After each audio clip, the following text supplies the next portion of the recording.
Hi, in this video, I'll show you how to use Tesco Clubcard app in the store itself. So all you need to do, just go to store, and of course, you'd like to buy whatever you want. So, and then of course, you will use the Tesco Grocery and Clubcard app to scan your club card before paying. That's how you get discounts plus points. So, as example, you already buy what you want, and you are at the checkout right now. So open your Tesco app, log in, and tap on the club card. You'll find this at the bottom right. If you find this, authenticate your club card and make sure to go and click on that, and you'll be able to scan at checkouts for club card prices and points and more. So once you click on that, basically a barcode or QR will appear. Keep it ready before the checkouts. So at the checkout, you will scan your code or scan your phone, or basically let cashier scan it for you.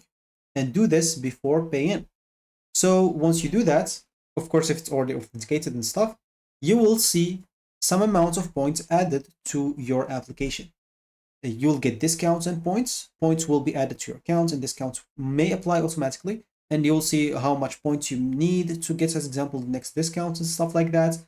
And yeah, you can check always the discount or how many points you have in app, and you can see the rewards that you have and stuff like that. So keep in mind to do it before paying. Make sure that the cashier, or if you're doing it yourself, make sure to scan the QR code. Of course, once you scan every item that you purchased, make sure to scan after the QR code that you have on your phone. And yeah, before even paying to get your points. Because if you didn't scan, you're not going to get the points. And keep phone brightness high for scanning. If it's low, it might get some issues or the QR code may not read. Of course, if the QR code does not read, there is an option to use some numbers instead. You can use that if you want to. So that should be it for me in this video. Thank you for watching and goodbye.